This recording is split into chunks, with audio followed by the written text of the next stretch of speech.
রাস্তার পাশে বসে বন্ধুদেরকে নিয়ে ফোন টিপছিলাম, হঠাৎ করে আম্মুর ফোন ধরতে ওপাশ থেকে আম্মু বললো যে তাড়াতাড়ি তোর খালার বাসায় একটা কাজ আছে। তখন আমি বলছি যে কি কাজ আছে বলো, তুই আস তারপরে জানতে পারবি বলে মা ফোনটা কেটে দিল। মার কথা বেশি পাত্তা না দিয়ে আবারও বন্ধুদের সাথে আড্ডা দিতে লাগলাম।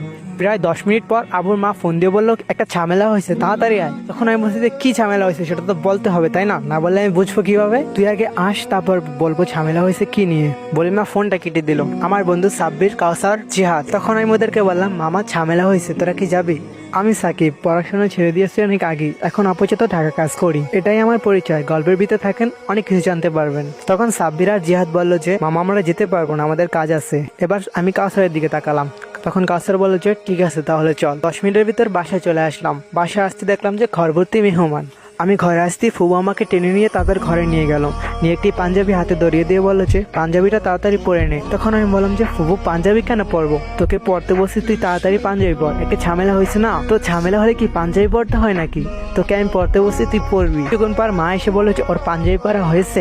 তখন ফুবু বললো যে এই তো পড়তে আসছে, এতক্ষণ তো পড়তেই চায়নি। মা বললো যে তাড়াতাড়ি পাঞ্জাবি পর, একটু ঝামেলা হয়েছে। তো আমি বললাম যে দেখো মা আমার মাথাটা গরম করো না, পাঞ্জাবি পর কেন পরবো, ঝামেলা হলে কি মানুষ পাঞ্জাবি পরে? মা আমার দিকে চোখ গরম করে তাকাতেই পাঞ্জাবি চুপচাপ পরে নিলাম, কারণ মা আর বাবাকে আমি অনেক বেশি ভয় পাই। ছোটবেলা থেকে আমাদেরকে বেশ শাসন বড় করেছে তারা। পাঞ্জাবি পরা শেষে মা আমাকে টেনে নিয়ে আমাদের ঘরে নিয়ে আসলো। ঘরে নিয়ে ড্রয়িং রুমে বসিয়ে দিল আমাকে। হাটে বসে আছি আমি। কিছুক্ষণ পর দেখলাম যে নানু বাড়ির সবাই চলে এসেছে। তখন আমি আমার ছোট বোনকে জিজ্ঞেস করলাম যে কি রে এসব কি হচ্ছে।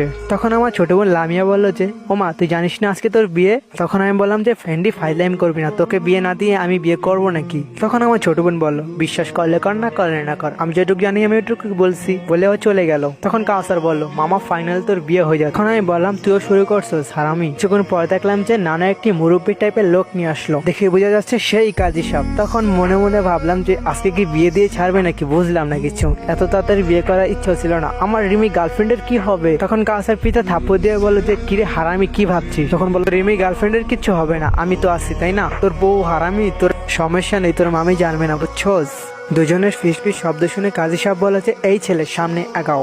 পর দেখলাম যে দুটা মহিলা একটি মেয়েকে নিয়ে এসেছে, মেয়েটি বোরকা পরা, মহিলা দুজনও বোরকা পরা। দেখলাম যে মেয়েটি যথারীতি নিজের মুখ ঢাকার চেষ্টা করছে। তখন মনে মনে ভাবলাম এরকম না করতে কাটামুড়ি দিয়ে ঘুমিয়ে থাকলেও হতো, এখানে আসার কি দরকার ছিল। তখন কাউসার টিক্কারি মেরে বললো যে মামা তোর পদ্মাশীল বউ, আর হালকা তাবু দিয়ে বললাম দূরে যা। এসব বলে যে ফিস কেন করছো, এই ছেলে সামনে আগাও। তখন কাজী সাহেব শুরু করলো সাইফুর রহমানের একমাত্র ছেলের সাথে রহমান সাহেবের একমাত্র মেয়ের বিয়ে।